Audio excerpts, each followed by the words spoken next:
You are a internet marketing and SEO expert, a social media marketing expert, and you're also a software designer. Privately, you are also a master's all-American sprinter and one of the fastest 55-plus-year-olds in the US. That's remarkable. So I got back into sprinting 14 years ago when I was 45, and I was getting injured pretty much constantly. And a friend of mine who's a world champion cross-country runner, he suggested that I try running barefoot so I could see if I learned anything about what might have been causing my injuries. Didn't you think like, oh, there are so many shoe companies and also athletic shoe companies in the world, and did you even like came to your mind to say, hey, I might have a tough time to compete with them? No, the exact opposite actually, because there was two components. One is that there wasn't a shoe company that was making a shoe that gave you that close to barefoot experience. And that's not just about having a thin sole, it's also having a wide enough toe box so your toes can spread and move naturally, and have something to be flexible so your feet can bend and move the way they're supposed to. And so there was no product that existed. So that was one reason that it didn't occur to me to think that way. The second is that what we were selling at first was a do-it-yourself sandal making kit. We were basically taking big sheets of rubber, cutting them into small sheets of rubber, and taking long things of cord and cutting it into short things of cord,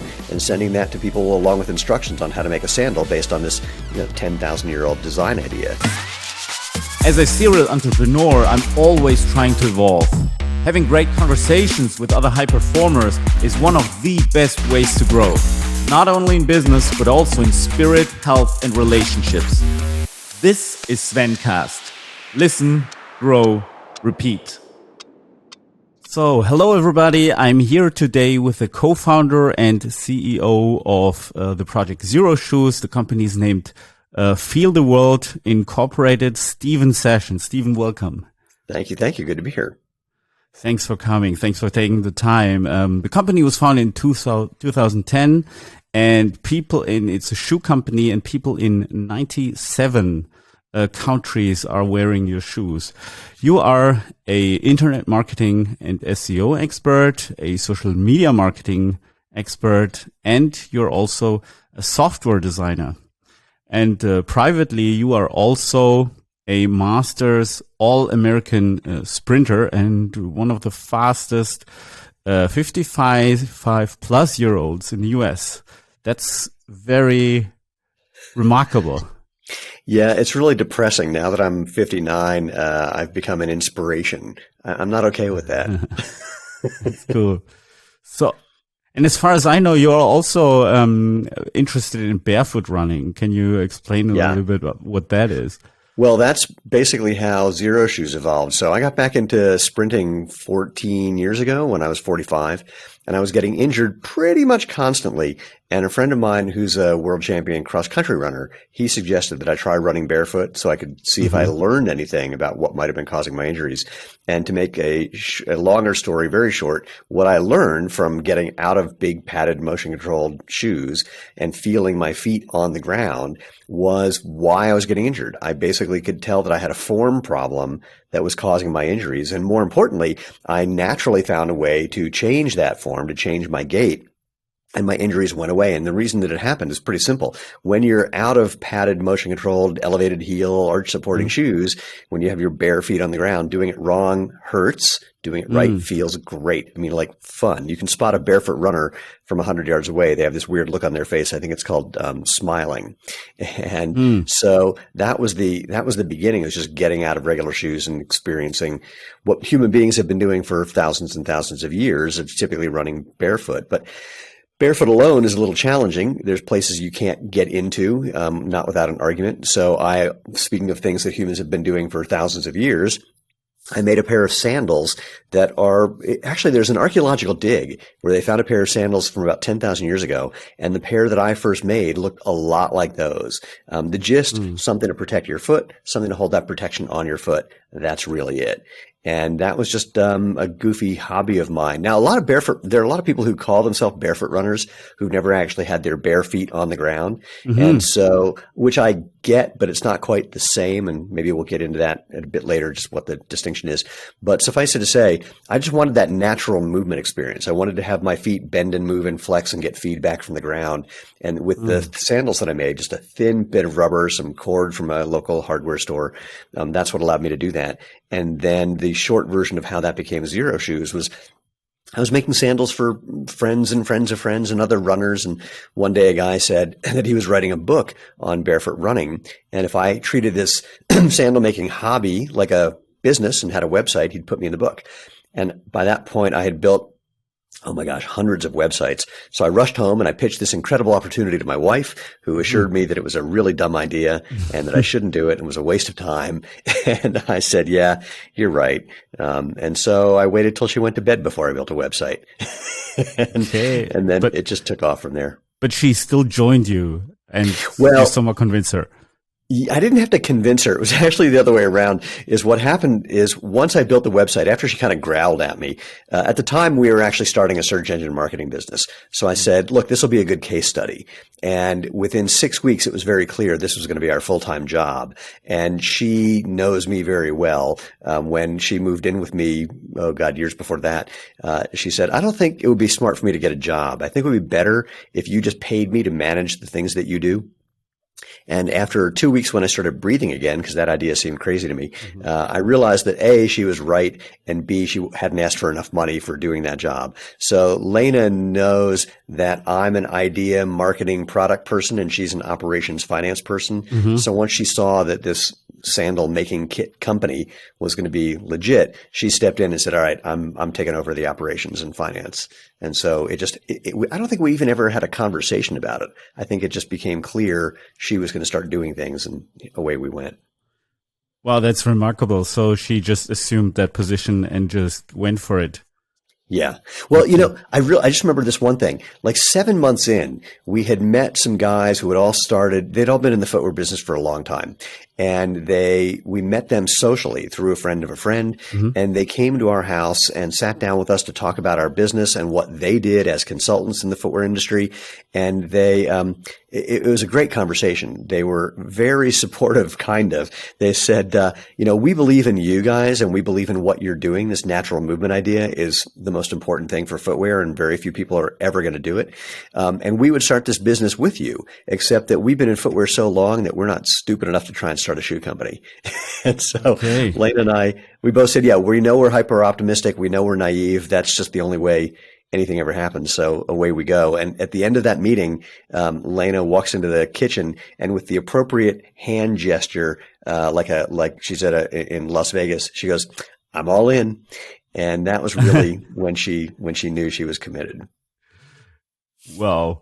So yeah, didn't you think yourself, obviously you're very optimistic. Didn't you think there are so many shoe companies and also athletic shoe companies in the world? And did you even did it even came to your mind to say, hey, I might have a tough time to compete with them? No, the exact opposite, actually, because there was two components. One is that there wasn't a shoe company that was making a shoe that gave you that close to barefoot experience. And that's not just about having a thin sole. It's also having a wide enough toe box so your toes can spread and move naturally. Have something to be flexible so your feet can bend and move the way they're supposed to. And there's other components to making that. So there was no product that existed. So that was one reason that it didn't occur to me to think that way. The second is that what we were selling at first was a do-it-yourself sandal making kit. We were basically taking big sheets of rubber, cutting them into small sheets of rubber, and taking long things of cord and cutting it into short things of cord, and sending that to people along with instructions on how to make a sandal based on this 10,000-year-old design idea. So we thought of ourselves as being in this weird little niche, or niche if you're going to be correct, and niche if you're an internet marketer in America. And so we knew that we were doing something a little unusual. And frankly, for the first couple of years, we thought that was going to be our business, just variations on that, so that we were carving out a little chunk that the shoe companies would never come close to doing. Now that we're a full-on brand with casual and performance shoes and boots and sandals, now we are up against these big companies. And the way I think about it is we're still doing things that they're not willing to do. In fact, we've had the CEOs of two multi-billion-dollar footwear companies and a senior vice president of another multi-billion-dollar footwear company say directly to somebody that I know that what we're doing with natural movement is legitimate and that they can't do it because it would be admitting that everything they've said for 50 years is a lie. So we know there's that piece. And even more, somebody said to me, what if the big guys came in and started copying what you're doing? And my answer is twofold. One, they've started to. We've seen big shoe companies starting to take design elements that I developed and use them in their own products. But the other is, if they do that, we still won, because we're here to promote the idea that natural movement, using your body the way it's designed to be used, is the better, obvious, healthy choice.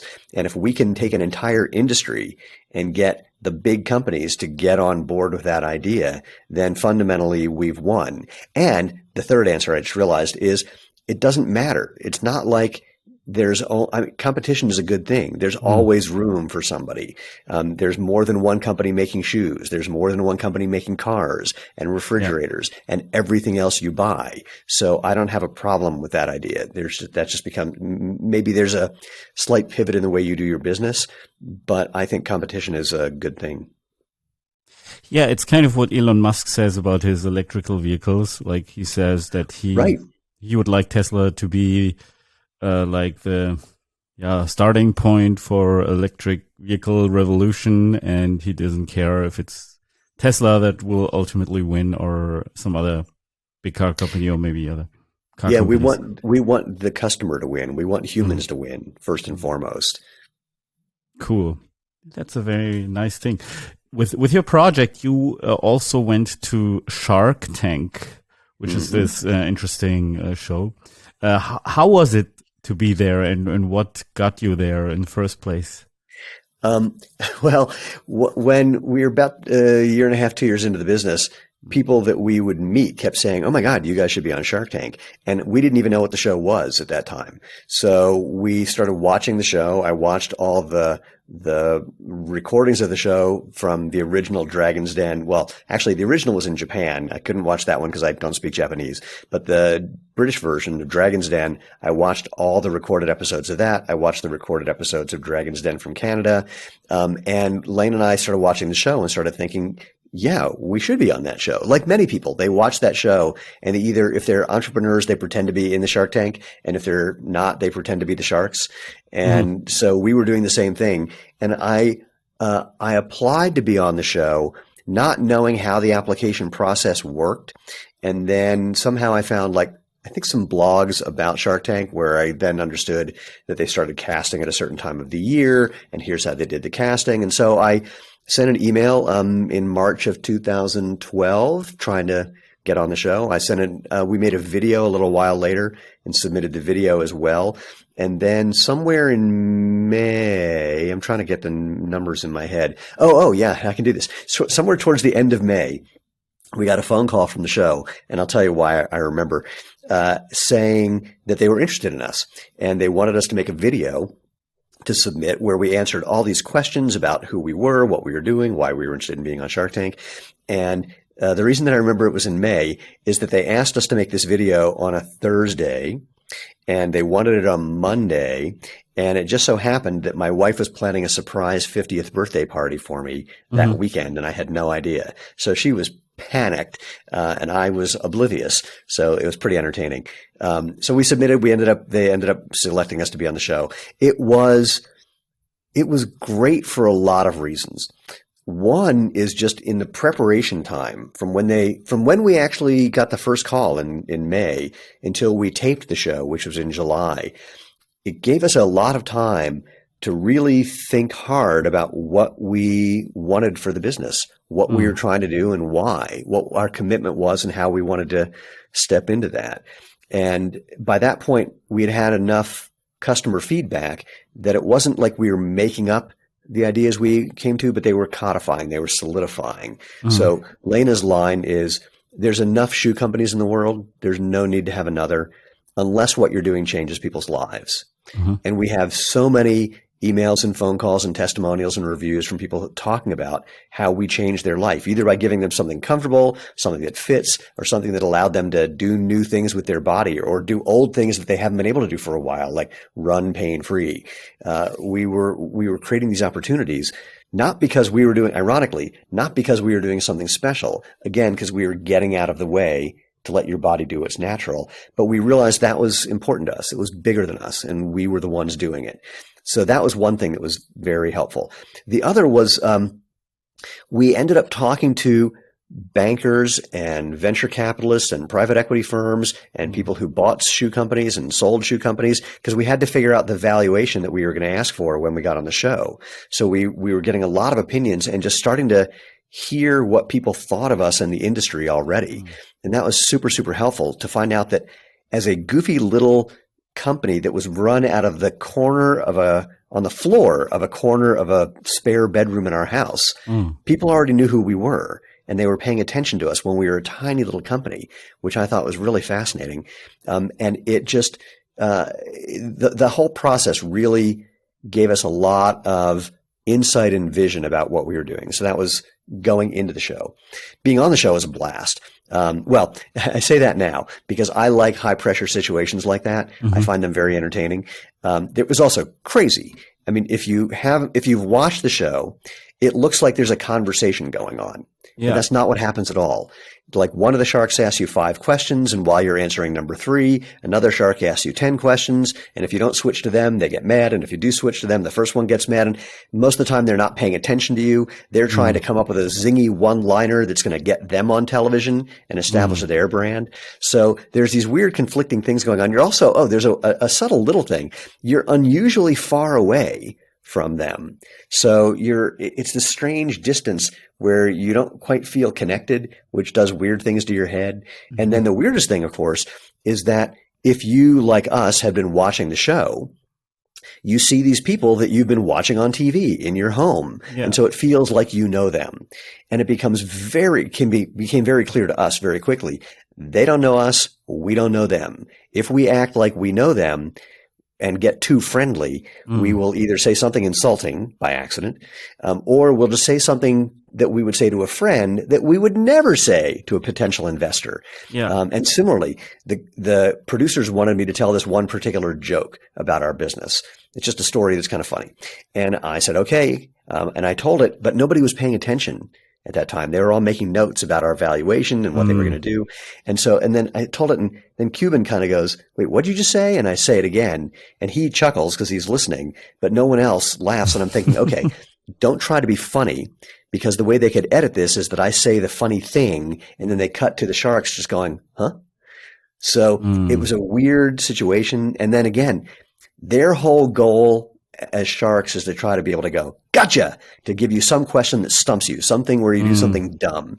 And the closest thing that we came to that was the first thing Barbara said to me was, I hated you from the moment you walked out here. It's like, really? Well, you remind me of my ex-husband. Do you smoke a cigar? You're a little shorter than he is. And then she starts attacking my wife, Lena, like, why are you married to him? What's wrong with you that you're putting up with him? And she says, I was prepared to defend my business and my margins and my cost of goods and our operations, but not my marriage. So that was just crazy. Which I thought was pretty entertaining. And then Cuban and I got into an argument about I owned a software company previously that I'd started, and he was a customer, so that was kind of awkward for him. So he knew about that? Sorry? So he knew about that? Well, yeah. So what happened was at one point, again, they're always trying to go, gotcha. And they said, wait a minute, you said that she owns the company. We said, yeah. And they said, but you're married. Yeah. Well, what happened there? I said, it was an asset protection strategy. I had another company previously that was involved in a stupid lawsuit, and we wanted to make sure that the unscrupulous players on the other side couldn't get to this entity. So we put it in her name and established it differently. And they're like, oh, okay. And then Cuban says, what was the software? I said, I invented the industry standard screenwriting software for film and television writers. And he says, scriptware? I said, yeah. And he goes, I think I was a customer. I said, yeah, you were. And that just changed the tenor of our relationship very quickly. And then Kevin and I got into an argument. He says, based on your valuation and your earnings, you're expecting me to wait 20 years to get my money back? I said, no, Kevin, you know that revenue and earnings are asymmetric in a rapidly growing company. And it just, stopped him cold. So every objection that they had, we hit out of the park so far. You don't see those in the actual episode because it made the sharks look kind of dumb. At one point, in fact, Robert, he asks a question that I love. He said, what do you think about the competition? Like those guys, who make the 5-toe shoe things. Yeah. And I said, the competition, they're just creating a wave of awareness and we're surfing on that wave. And he literally jumps out of his chair and yells at us, "You have a perfect answer for every question." and Lena and I looked at him and I said, "It's our business." So last but not least, being on the show was great because it put us in front of 8 million people when we were a small company. Now, frankly, I wish we'd had the opportunity to wait a year or 2 or 3 when we could have really taken advantage of it better than we did. But it generated about 3 months worth of revenue in a week, which was great. Now, that 3 months worth of revenue is what we now do in a couple of days. But regardless, it was very helpful. And it gave us a calling card when we would talk to potential investors or strategic partners. They would see the show and they just saw how we reacted and what we did. They basically saw our personality in a way. That was very, very helpful. Because a lot of people who watch the show imagine that they wouldn't be able to do well under that kind of pressure. Yeah. And we did really well. And so, because that pressure is not a problem. And so that's been very, very helpful. And it's the gift that keeps on giving because they keep rerunning the show. They do repeats on other channels and people keep finding us. Yeah, and you get new end customers too, not just like potential investors, but also new end customers. I know that I look at these products all the time because now that I know the founders, or the inventor of a certain product, it becomes more interesting. Well, even more. So we started because of the barefoot running movement, because I was part of that. But when we were on the show, we were getting calls from people who didn't know anything about barefoot running. They weren't even runners. They just would call us and say, "Oh my God, I'm so glad you're doing what you're doing. I hate shoes," or my feet don't fit normal shoes. Or they had all these reasons where it was just the general populace telling us that they believed in and wanted what we were doing. And it gave us a lot of confidence that there was a much bigger market than we had anticipated. And we've continued to prove that. I mean, Mark Cuban, his objection to us was that what we were doing was a bubble and it was going to crash. Or there's even some industry analysts who say the whole barefoot running minimalist movement, had a big rise and then it crashed. And it's totally not true. What it did, it had a really big rise. And then that rise slowed down as big companies got in and got out. But for our company and for a couple of our competitors who've been around for that same time, our businesses have just continued to grow year after year after year after year, because more and more people experience who have nothing to do with running or aren't into barefoot, but they just experience the benefits of natural movement through what we do. And that's a powerful and an addictive, frankly, thing that happens. Yeah, I think me personally, for example, I'm not a runner, but I like sports, but I don't particularly run. But I have feet and I'd like to be healthy. Yeah. And I know that there is some kind of like advantages to barefoot walking or even not even running, just walking. Can you explain a little bit more about the health effects of barefoot running and walking or natural movement, how it affects, and if you don't do it, like what happens to your body, and if you move naturally, what will then change potentially? Yeah, you've already sort of set the stage perfectly. So yes, I can. Well, let me preface this by saying you have a quarter of the bones and joints of your entire body in your feet and ankles. Clearly, that's so they can move. That's why joints exist. And that movement that all those bones and joints allow your feet and ankles to do is about giving you balance and agility and mobility. And if you don't let your feet do their job, bending, moving, flexing, all those functions try unsuccessfully to move upstream into other joints, your knee, your hip, your back, all the way up to your neck even. And so that's part one. Part two, you have more nerve endings in the soles of your feet than anywhere but your fingertips and your lips. So that's also not an accident. This is to tell your brain what your feet are feeling, what you're stepping on or in, so your brain knows how to control your body. In fact, some of those signals don't even go to your brain. They just go to the base of your spinal cord and right back down in a reflex arc. So like if you step on something sharp, you don't need to think, oh, maybe I should lift my foot off the ground. It reflexively happens.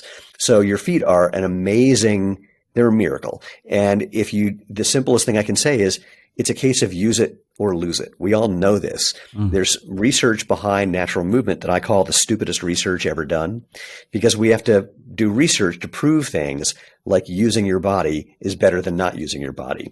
So the research shows, for example, that if you walk in a pair of shoes like Xero Shoes, and they could have done it barefoot, but a lot of the research is done in truly minimalist shoes because they know most people aren't going to walk around barefoot, at least not most of the time. So just walking in a pair of truly minimalist shoes, and we can talk about that distinction in a bit too, you just by walking, you build intrinsic foot muscle strength as much as doing an actual foot exercise program. Conversely, pun intended, conversely, there's research showing that if you put arch support in the shoes of healthy individuals, they lose up to 17% of the strength and muscle mass in their feet in as little as 12 weeks. And that shouldn't be surprising, because if you're putting support in your arch is supposed to move. Bones and joints, they move. If you put your arm in a cast, it gets weaker over time. If you put your foot in a cast, it gets weaker over time. So that's the fundamental thing. Now, there's a couple of other pieces. A truly minimalist shoe, a shoe designed to simulate being barefoot, will have a wider toe box. If you look at most shoes, I'm going to hold one up for you to see. It's got a pointy toe box. Your foot is not pointy. Or if it is, it shouldn't be. It's because you shoved it into shoes like that. So if you think about dropping and doing push-ups, you don't squeeze your fingers together. You spread your fingers apart. Yeah. It gives you more strength and more balance. Your feet are supposed to do the same thing. There's another component with shoes. They tend to elevate your heel, which there's a long story about why that happened. The idea is that it's providing cushioning. It actually doesn't. The research is very clear that cushioning actually, the more cushioning you put in the shoe, the more you end up keeping your leg straight and putting force through your joints instead of using your muscles, ligaments, and tendons as springs and shock absorbers and joint protectors. And so that's another piece of the puzzle that's problematic. Where all of this leads fundamentally, there was actually just an article in the Washington Post about a week ago with comments from Dr. Irene Davis at Harvard and Jay DeSherry, who's a research physical therapist, talking about how it's beneficial for kids to be in truly minimalist shoes so their feet don't develop basically deformities, and so that they have proper development of the musculature and the nervous system that your feet are supposed to be part of. And for elderly people, the problem is all those things about shoes, squeeze your toes, don't let your foot bend and move, you don't let your foot feel, can lead to balance problems, which lead to falls, hip breaks, and death in many people, including my dad about 6 years ago. So they were talking in this article about how truly minimalist shoes from the research can be beneficial to kids and the elderly, and of course everyone in between. So if you think about it, the simple thing is, again, use it or lose it. If you aren't giving your brain the information that it needs, it literally shuts down certain sections of what it's supposed to be doing. So you can't move properly. You can't balance properly. You can't adjust to the ground properly. If your shoe is too high off the ground, the higher you get off the ground, the harder it is to balance. We know that's an issue as well. If you squeeze your toes together, that can cause bunions. If you don't let your foot move properly, the thing with adding arch support is your arch is supposed to be engaged. Like, think about doing bicep curls. You know, you're weakest when your arm is straight. You're strongest when your arm is at about 90 degrees. There's an analogous thing like that with your foot. If you don't let your arch engage properly, it's like having your arm fully extended, and that's when it's weak. And that typically in normal shoes is happening at a time when you need your foot to be strong. So the plantar fascia and the calf, they're working hard against an immovable force, against this arch support. And so that can create things like plantar fasciitis. So the simplest thing I can say is, if you want to go to places where people's feet tend to be really, really healthy, go to places where they don't have indoor plumbing. Go to places where they don't wear padded, arch supporting, motion controlled, elevated heel, pointy toed shoes. And you'll see that they tend to have a distinct lack of podiatrists. If you read the book Born to Run, it talks about the Tarahumara Indians who live in Mexico, who run in sandals made of strips of used tire just strapped to their feet with some leather. They don't have problems running enjoyably until they're in their 70s or 80s. They don't have the kind of injuries that runners get now. Runners, since the advent of the modern athletic shoe, which is from about 1970. I mean, here's the crazy thing. What you and I are talking about with minimalist footwear, we're not the intervention. That's the way human footwear has been for 99.5% of human history. The modern athletic shoe is the intervention. And since its invention, on average, 50% of runners and 80% of marathoners get injured every year. And that hasn't changed since the 70s, despite all the, quote, advances in technology and footwear. You know, there's a lot of incentive for these companies to make a shoe that actually helps people, and they just haven't done it because fundamentally, this idea, padded shoes, elevated heels, arch support, motion control, squeeze your toe box, just doesn't do that. In fact, Irene Davis's research shows that it does the opposite. It can cause the problems they claim to be curing.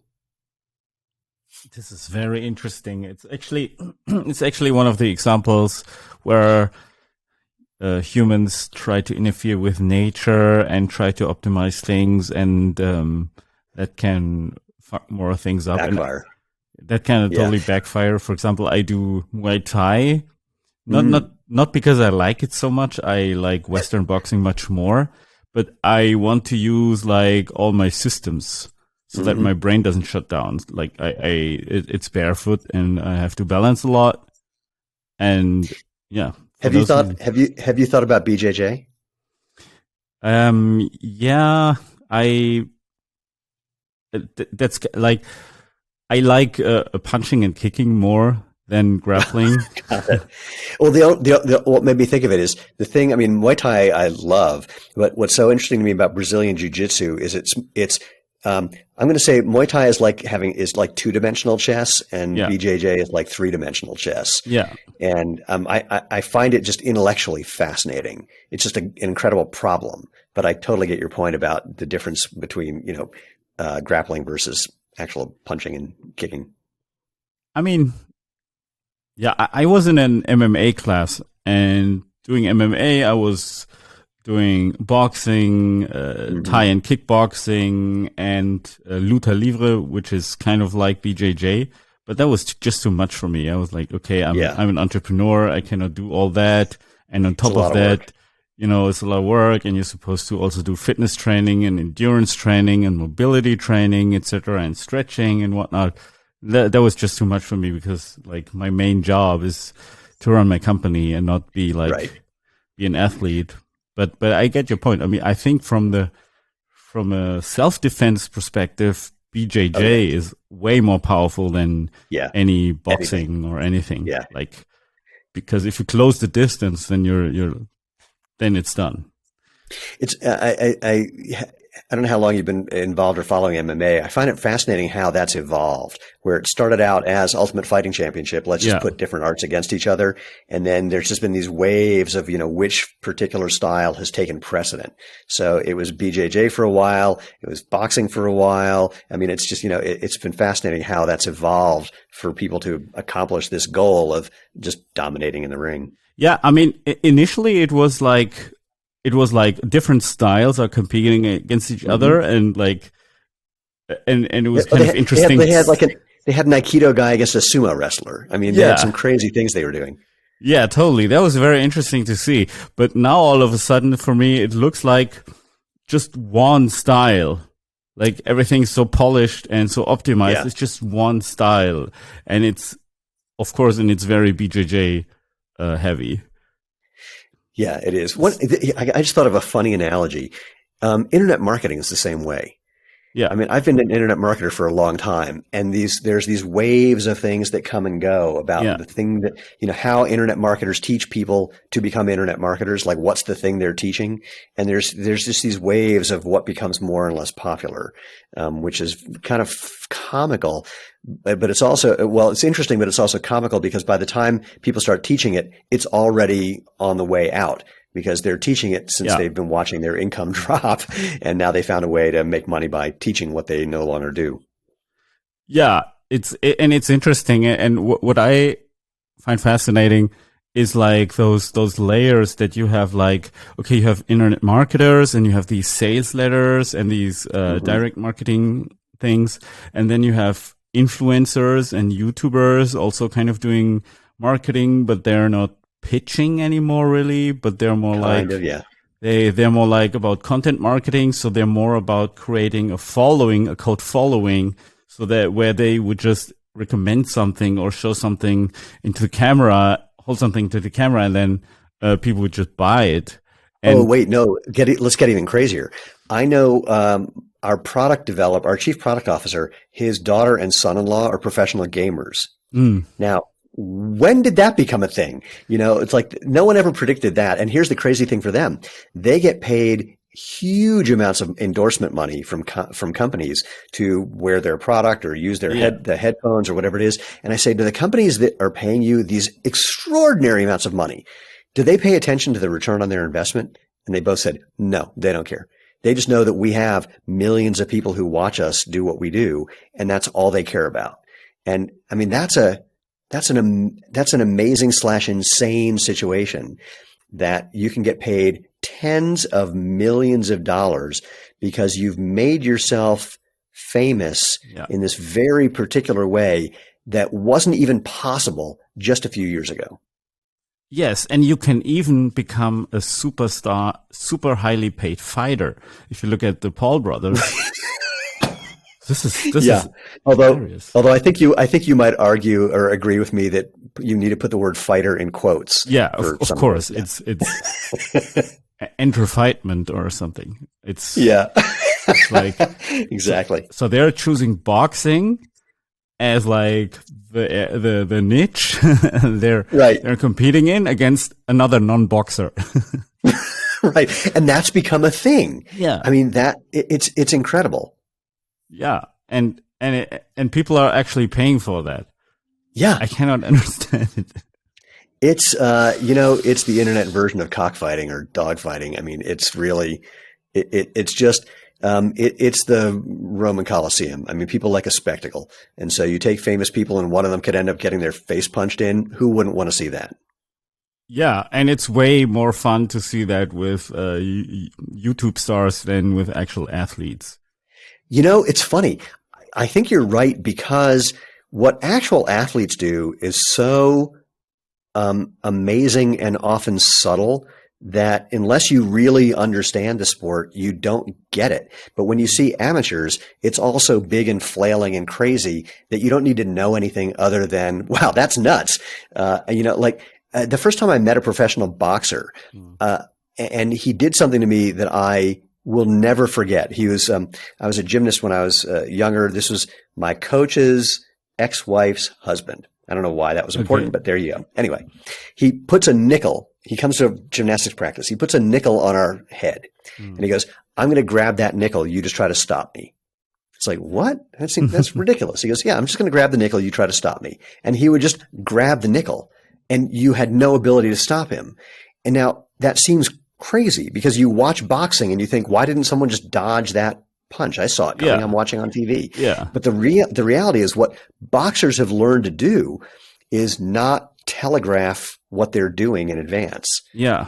So, so the movement from his hand to, get from where it was to your head and back happens faster than your eye can actually send the information to your brain, process the information, then send something to your hands to try to block him. If he doesn't telegraph, if there's like this big wind up, you're anticipating, they just get rid of that. And that's, and seeing combinations, seeing how people set someone else up. I mean, look, you and I are getting nerdy on this, watching Lomachenko fight. Yeah. It's like, it's impossible to comprehend what that's like when you're in the middle of it. And it's barely possible to comprehend unless you really understand fighting in this case when you're watching it. But again, you watch two crazy guys just go at it. You don't need to understand anything. Yeah. For me, at the same time, it's kind of sad to see like legends like Mike Tyson or Evander Holyfield, getting beaten up by young show guys or something. I mean, that didn't happen to Mike Tyson. He fought Roy Jones Jr., but it's still a little bit of a shit show for me. Well, that's just one of those things where, I think this is this might be a weird way of addressing that. A lot of people don't know what the word enough means financially, Yeah. or when they're making a lot of money or getting, as their income is growing dramatically, they don't do smart things with it to set themselves up so they don't need to worry about money. Or when you're that famous and then you're suddenly off the national or international stage, some people don't handle that very well and they miss it. And so there's all these psychological things and financial things that come into play for people who are at the top of their game when they're no longer in the game, when they're no longer being recognized, when they're no longer making that kind of cash, that can inspire some behaviors that are not ideal. Let's say not ideal from our perspective, but possibly necessary from theirs. I mean, I'm going to use gymnastics as an example. Kurt Thomas, famous gymnast in the 80s, 70s, whenever I was growing up, tried to make a comeback, and it was just a failure.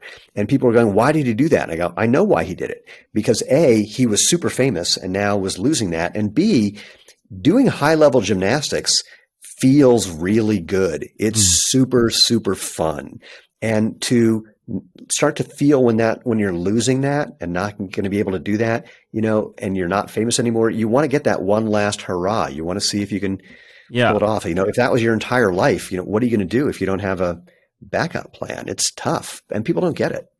And even as an entrepreneur, I think investing is really hard. Like, oh my God. It's crazy. I lost so stupid. much money myself. Oh, well, here's what I can tell you. So we took on some private equity money back in December, so 8 months ago. And going through that process, I refer to it as the venture industrial complex. And the fundamental thing that I gleaned from going through that is investing is not hard. It's technically impossible based on the idea that people have about investing, which is it's somehow possible to analyze a business or a person and have some good guess about whether it's going to be successful in the future. It's completely very hard. Ridiculous. It's impossible. And so everyone comes up with these ways of trying to make themselves feel like they know something, but it's impossible to know it. You know what it is? It's exactly like stock trading, and I'll say why. My wife and I were day traders for a while. We did pretty well. Okay. The thing that novice traders pay attention to is trying to figure out the right time to get in, the right time to buy.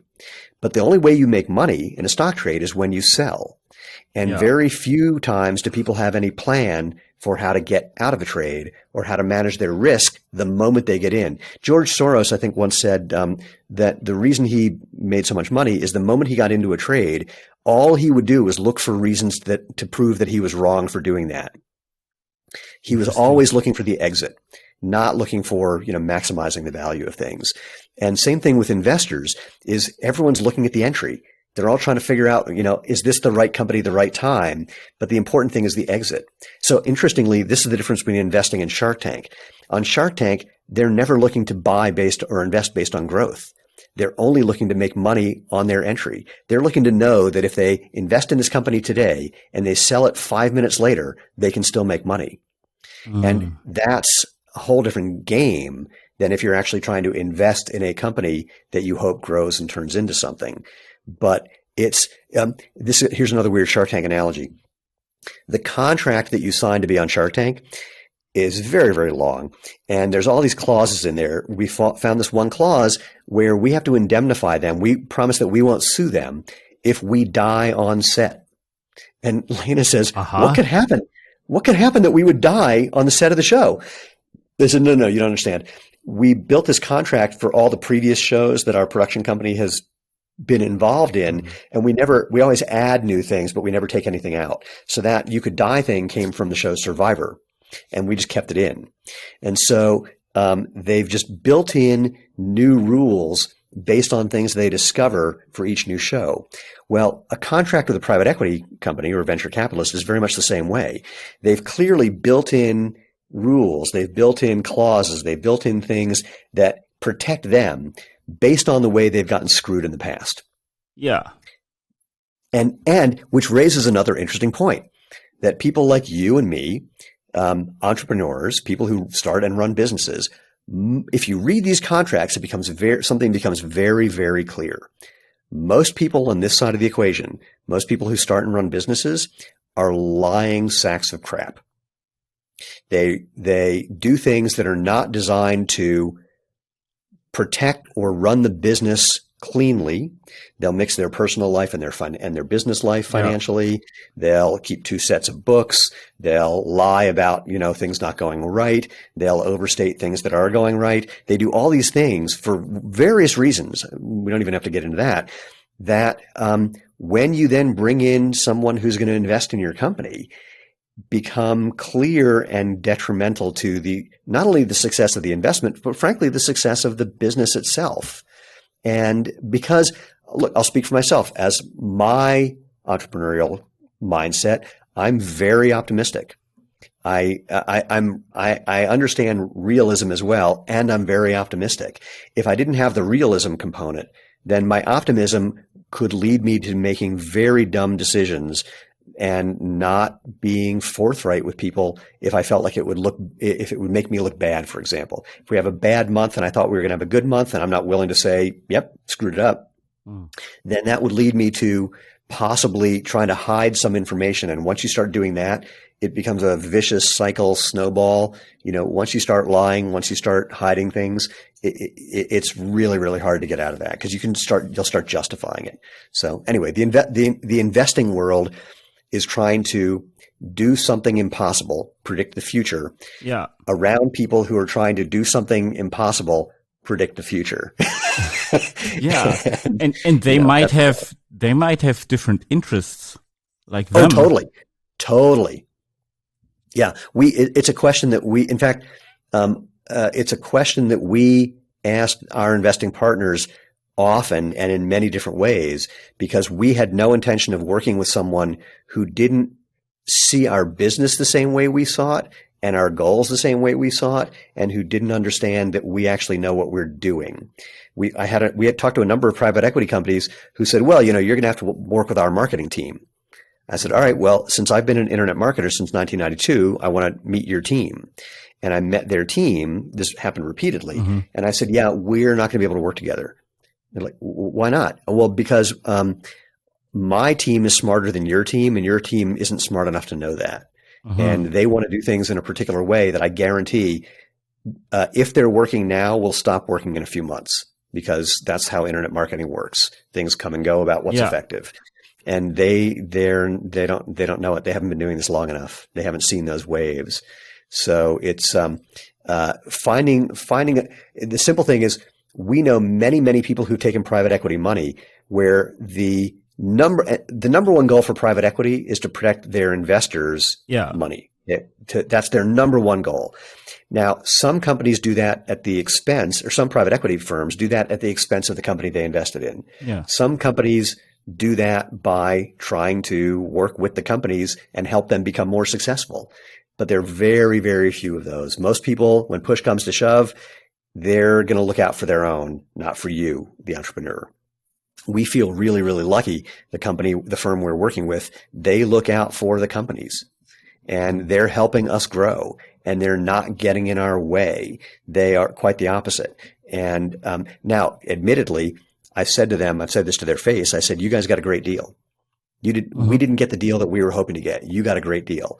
But we partnered with you because if we're together able to accomplish what we think we can do together that Lena and I couldn't do on our own, that exit or that next liquidity event or whatever's going to happen down the line, whatever money I didn't get on the beginning of this deal, I'm not going to notice at the end of this deal. It's not going to be a rounding error. It's not going to be a small amount of money, but it's not going to be anything that's going to change my life. I see. How did you size them up? Like how did you approach this to be able to decide about an investor? Well, it's funny when many entrepreneurs, when someone comes to them to invest, they're so either desperate or flattered or have such big visions that they're kind of on the defensive.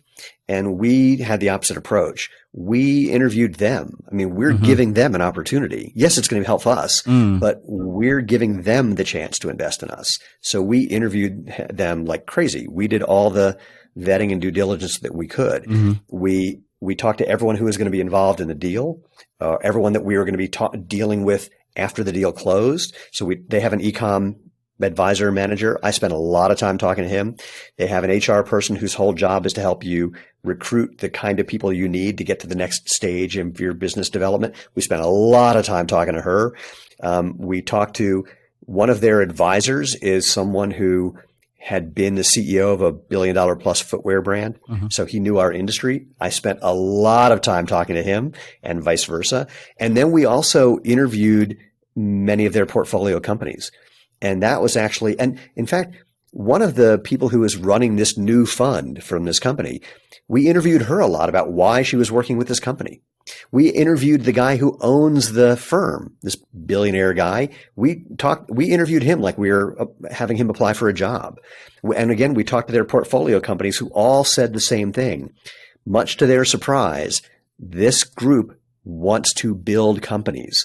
They're not just trying to extract money for themselves. And if it doesn't work, so be it. So the simplest thing I can say is, pretend you don't need their money. Pretend that, and this is because you may actually need their money. If that's the case, pretend you don't. Imagine what it would be like if you don't, which is the situation we're in now. We don't need further investment. We don't need someone to come in and buy us out. We know how we can grow this business over the next few years. So when people call me and say, I'm looking to invest in your company possibly, it's really fun because I say, I don't need you either now or for the next few years. I can imagine it could be helpful if we're the right relationship, if it's the right partnership, if you're the right people and it's the right valuation. But just so you know, when it comes to valuation, if you're going to do any multiple of some historical number, then we don't have a conversation. If you don't value the growth, if you don't see what we're doing without you already, then we don't have a conversation. And most of these guys are not used to people turning them down within the first 5 minutes of a conversation. And it's really fun. And again, if you're not in that situation, pretend that you are, because that's the only way that you're going to be able to get the kind of info you need about whether you're picking the right partner and the right deal. And frankly, even if you think you're picking the right deal, the odds are about 100% that when you actually go to sign the papers, you're going to find things in that paperwork that you didn't anticipate or didn't know about that make the deal a little better for them. Frankly, they just have done this way more often than you have and are better at it than you will ever be. And that's just the price of admission. Yeah, absolutely. And they might have interests like, okay, they want to, maximize their share. Or for example, they could, let's say, they could try to influence the strategy of the company so that as a result, you need to sell more shares to them for a certain price so that they can have more shares. Or you want to be in long term, being the entrepreneur and founder and CEO, and they might want a quick exit. Well, you just nailed it. One of the questions Lena kept asking in various ways was what their time horizon was. And, when do you need to make money on this deal? And anyone who said 3 to 5 years, we said, we're out. I mean, that's fine. And it would be great if in 3 to 5 years, we all have some massive exit. But if that's the way you're thinking going in, if you have a shorter term vision, we know that that's not interesting to us as we're trying to grow this brand. Yeah. From a business perspective, great. From trying to change the world perspective, very different story. So when we talked to this firm and they had been with some of their portfolio companies for a decade because they believed in what the company was doing and wanted to support the company, we said that's a good thing. So you're totally right. And sometimes it's hard to find what their real goal is. Yeah. They're smart enough. They're not going to necessarily tell you. And I don't have a good answer for how you ask the right question to get them to reveal that. Sometimes it's not even asking the question. Sometimes it's looking at the answer to other questions. So we did ask, this is going to sound interesting and potentially racist. So my apologies in advance. One of the people on this team is Korean. And I'm going to make a mass global generalization. So Koreans, not the most emotionally demonstrative group of people. I'm half Korean. Okay. I love it. So, but that's okay. I can say you're right. We are taught. My upbringing was not to show emotions. Exactly. Yeah. So at one point I asked, what are your goals financially? And they said 3 to 5 times our return in 3 to 5 years would be ideal. And I said, with the deal that you're putting together, you could get that in like a day. If you found the right strategic partner, the day after you close this deal, you would get that 3x. And this Korean guy on the team started giggling. And I went, oh, yeah, they know they're getting a good deal. That was that. If we were playing poker, I would have been all in right then. So, but again, it was fine. But you have to do whatever you can to try to figure out what they want or what they intend to do that they're not going to tell you because it's not beneficial for them to do so. And you'll never get it all. But if you get that one little thing, it can be really helpful. Yeah. Like I would be worried about them influencing the strategy or decisions of the company so that you cannot make the best decision anymore. For example, I read the biography of Arnold Schwarzenegger, and he talked about Planet Hollywood. And he said that given, like, of course, assuming that his information is accurate, he said, okay, the thing that made Planet Hollywood special was that they as a company spend a lot of money flying around, like, in private jets, celebrities and Hollywood stars and stuff like that, so that there would be always celebrities eating at some place there. And when they went public, and I just compare it to like some investor, because the public is also an investor, like this was the first thing they gotten rid of, flying around celebrities. So they didn't have any celebrities anymore in those restaurants, and therefore the business lost its USP because the investor thought, okay, that's a waste of money. Well, why would you fly around those celebrities? So, yeah, no, it's very interesting. We, again, in the vetting process from our perspective, we asked a bunch of questions about what the vision they saw for our business, and what was the thing that really sold us on them is that it was literally the first group of people that I spoke with where they saw the same vision I did. And contrarily, I mean, we a year and a half ago, back in January of 2020, we talked to a potential investor who kept saying, and this is when in 2019 we did 12.5 million in sales roughly. And he was saying, what's it going to take for you to get to 40? And I said, oh, just doing the same thing we're doing for 2 more years. He said, no, but like, what are you going to actually do to get there? I said, no, the same thing we already do. We're going to launch new products. We're going to track our marketing spend the way we track it. We're going to find new opportunities. We don't have to do anything different.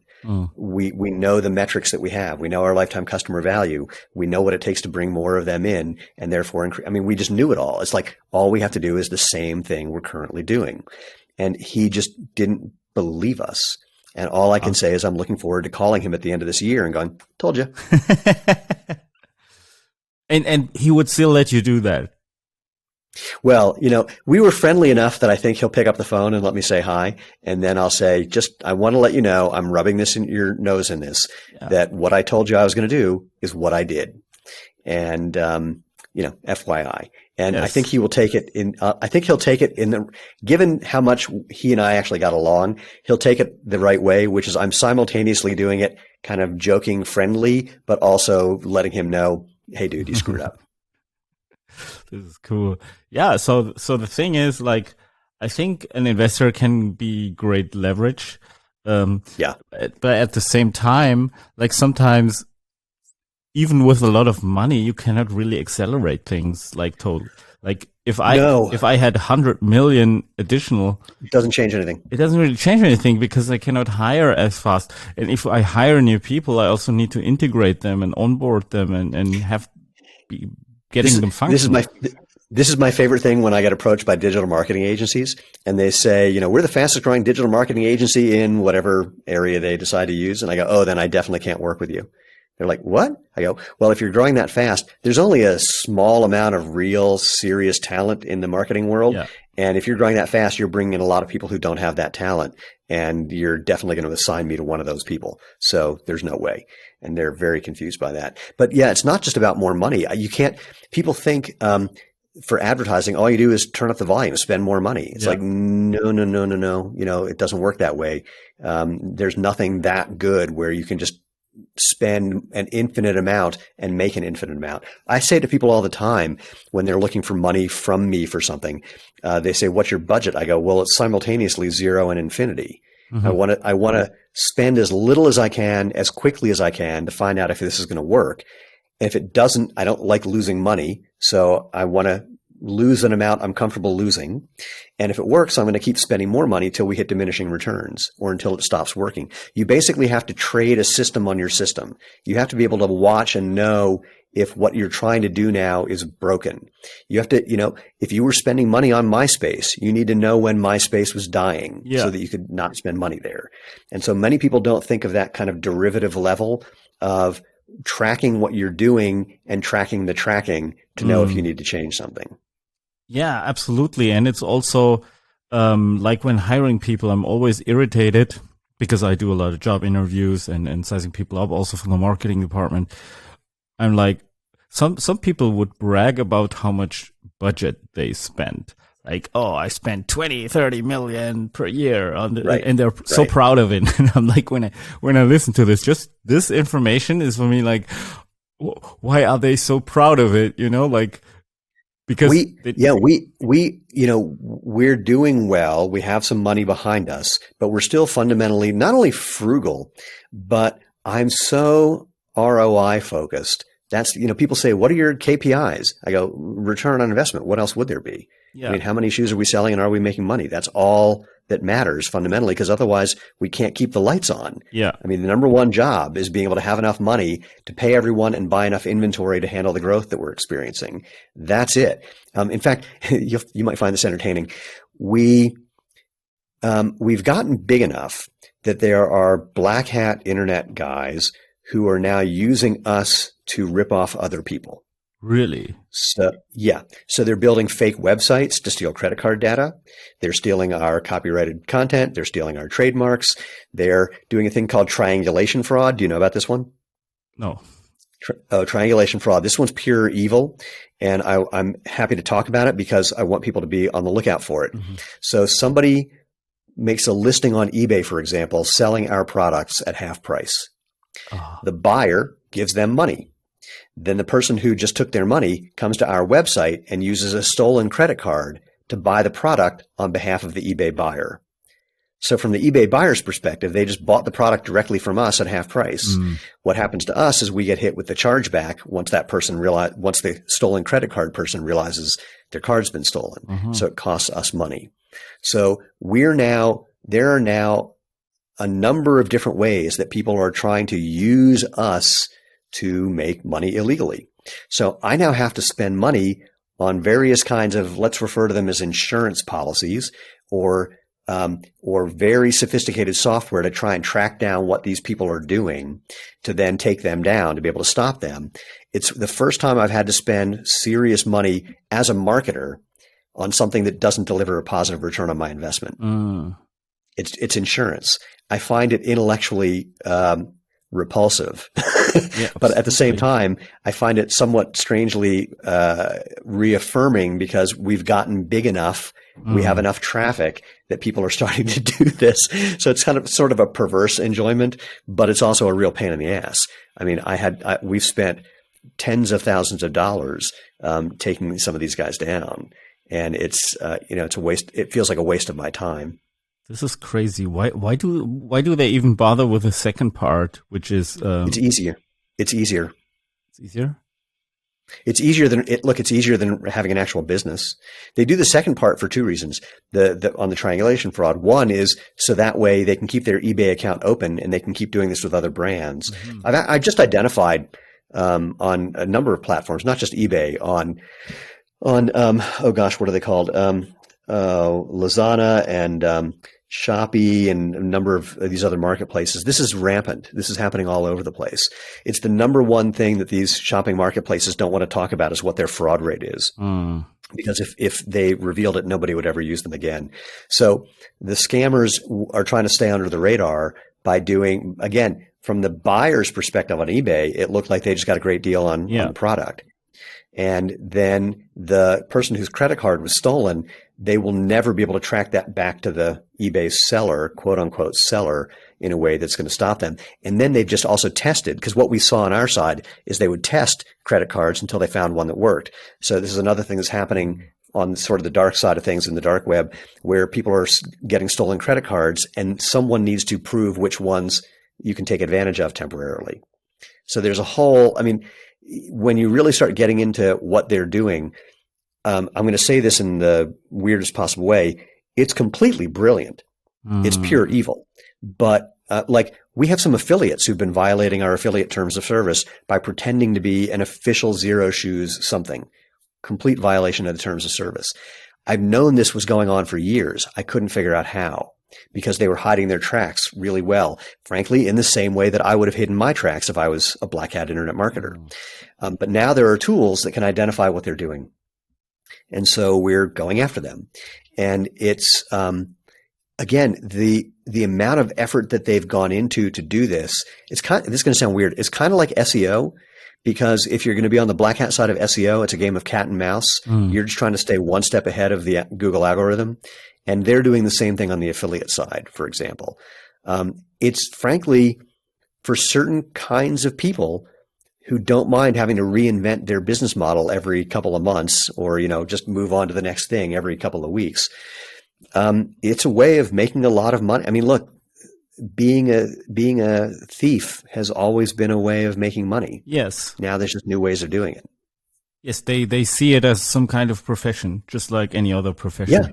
Oh, absolutely. Yeah. They are proud of what they're doing. Yes. And they even live normal lives, like they have a wife and kids, and they bring them to school and stuff like that. It's very normal. And it's actually, and it's a little crazier, because some of the things that some of these guys have done are not or were not illegal. Yeah. So, do you remember what was going on with cookie stuffing? Yes. So for people who don't, basically, you would come to somebody's website or use some application where they would, in the background, load a website that had an affiliate link. It was eBay is the one I'm thinking of, actually. Yeah. Somebody created a tool. It was like a browser extension. And when you use the browser extension, it loaded this guy's eBay affiliate link into your browser. So if you ever bought anything on eBay, he made money. He made a commission. Well, when he was doing this, it wasn't illegal. It was a loophole.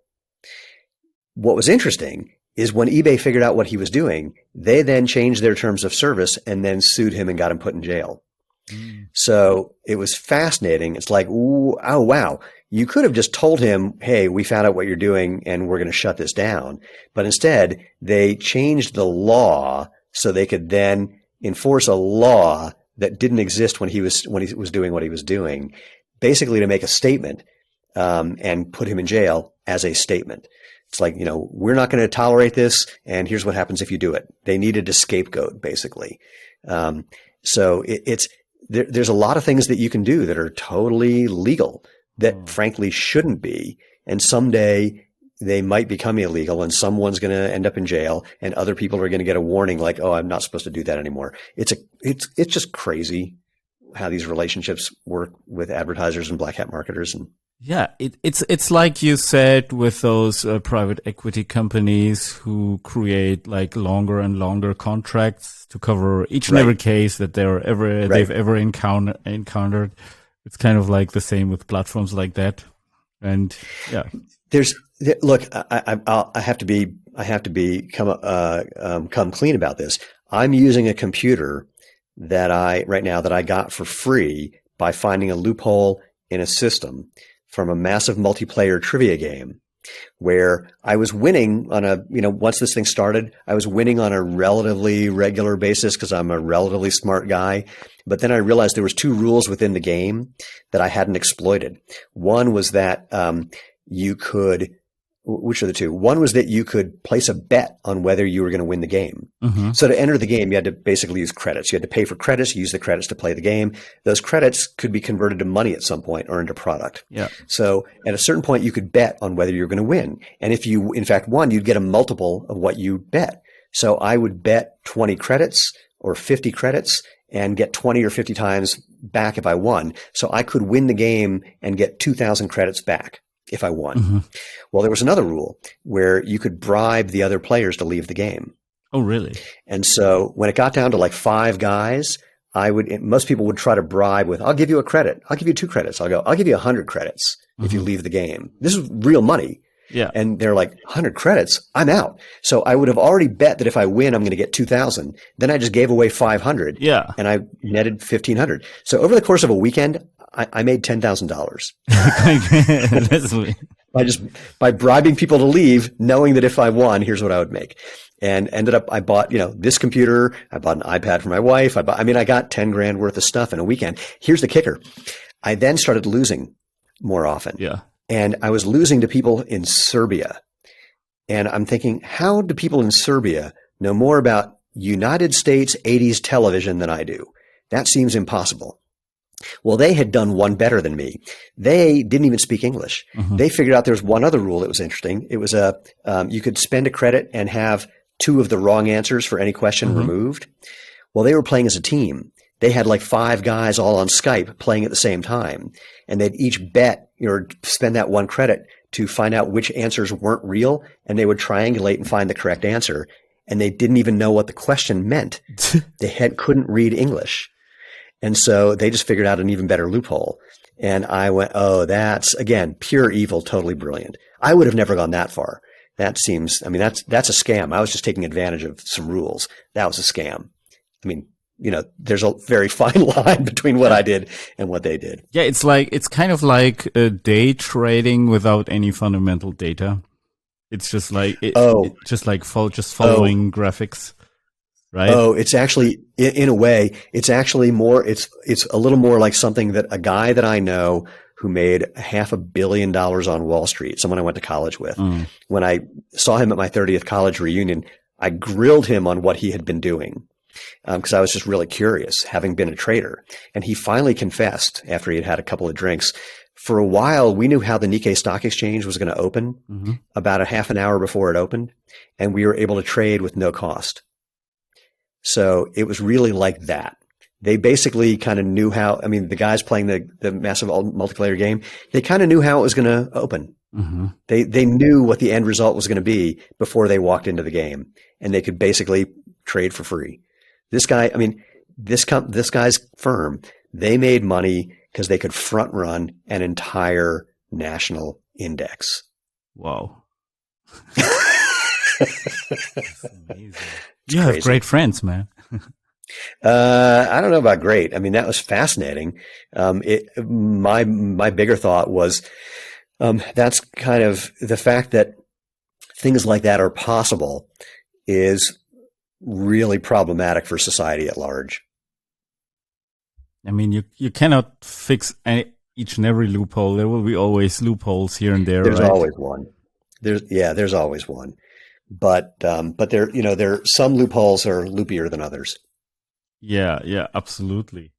So, as a final question, oh my gosh, would be very interesting to hear your perspective on if you would start a new business, of course, an online marketing heavy business, be it like a physical product or a digital product, how would you approach this thing? What would you do, Sure. and what would be your strategy?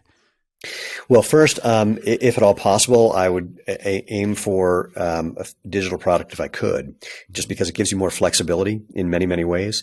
There's nominal incremental cost for having more digital products. It's not no cost. There's hosting costs and various things you need to do as it builds, but nominal costs. Or if you're going to do a physical product, you're going to want to have control over that product as much as possible. If you're reliant on someone else producing it, then they could change the rules on you and your entire business could be gone tomorrow. So you want to have control. But the bigger thing is this. You want to prove that there's a business to be had as quickly and inexpensively as possible. And when I say prove there's a business to be had, you've got to get people who don't know you to give you hard-earned money out of their pocket. And then you have to determine whether there's enough of those people. A friend of mine said this really well. He said, making money online is easy. You figure out where the money is flowing and then get in the way of it. So you've got to see, is there, for what you're selling, is there already a demand for it? I don't care what you believe. I don't care what your friends and family believe. You need people who don't know who you are to prove there's a demand by taking hard-earned money out of their wallets and giving it to you. And you need to be able to see very reliably that there's enough of those people to support whatever your business goals are. You might want to have just a small lifestyle business that makes you $5,000 a month, whatever. Cool. If you want to have a multi-million dollar business, that's a very different story. Yeah. And so you need to see where people are already congregating.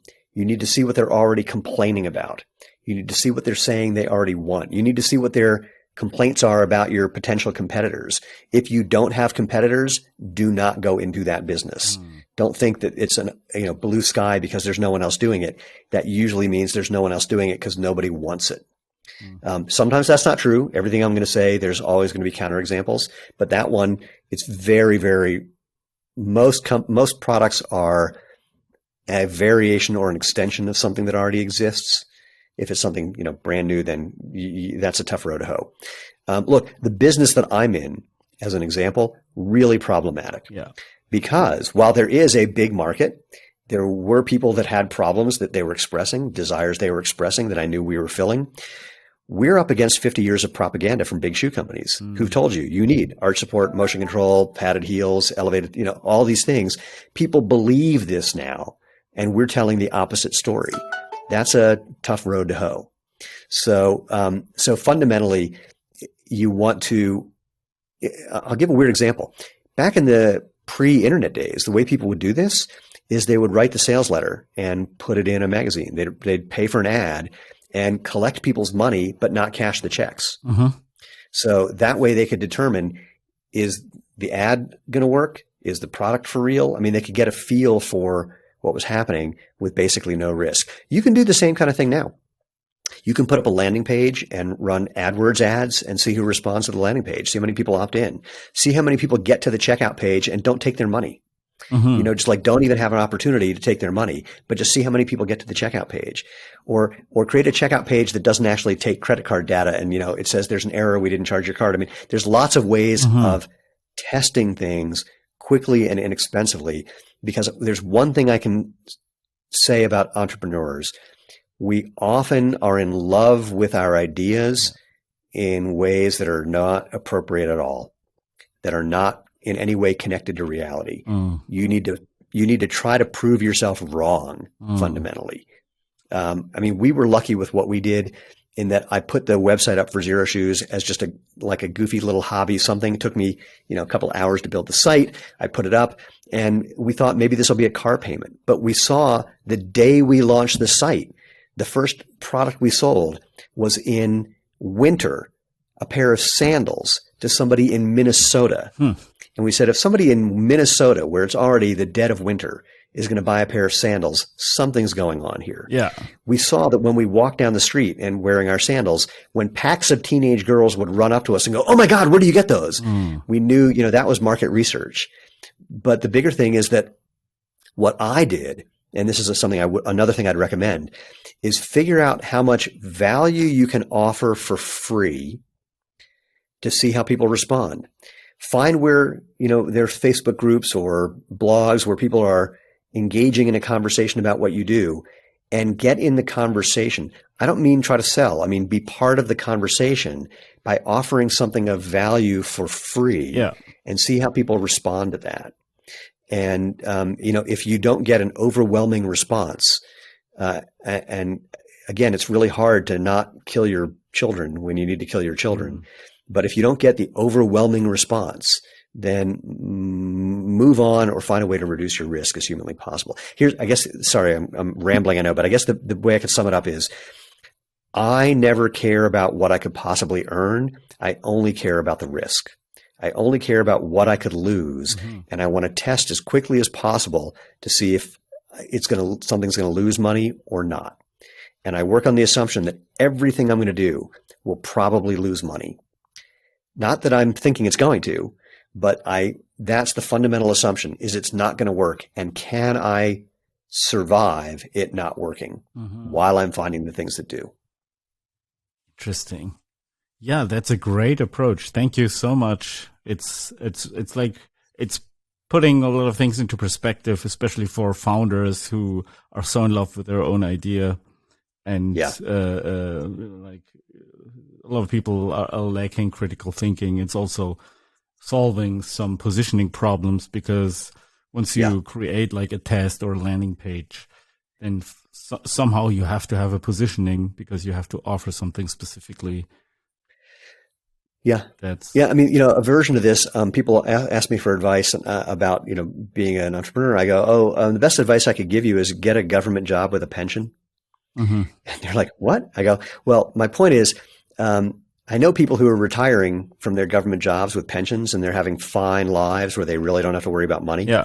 And if my saying that makes you think, for a split second, then you probably should get a government job with a pension. Because if you're a real entrepreneur, there's pretty much nothing that I'm going to say that would talk you out of pursuing your most likely stupid idea. And I say your most likely stupid idea because I think back about my life. And while I've had a couple of big successes, I've had a lot of stupid ideas. And luckily, they didn't cost me a bunch of money, or I made just a little bit of money in the process of finding out that they weren't as smart as I thought they were. Great. So, Stephen, if people want to learn more about yourself or Xero Shoes, your products, how can they ideally reach you and contact you? It's surprisingly simple, or not surprisingly simple. You can go to xeroshoes.com. That's XEROshoes.com. But if your computer tries to change that to ZEROshoes.com, that'll get to us anyway. Or you can find us on social media at Xero Shoes or /Xero Shoes, wherever you happen to / or /. Stephen, thank you so much for the podcast. That was an amazing conversation. Thanks, Sven. This is a treat. Yeah, this was really fun for me. One of the most fun conversations I really had at this format. Oh, that's sweet. Thanks. Thank you. So I'm looking forward, to next time. And maybe I think I've seen that we have some mutual contacts, and maybe we're going to run into each other in the future. I hope so. That would be a pleasure. Thank you so much. If you enjoyed this episode, hit the subscribe button and never miss an episode of Svencast again.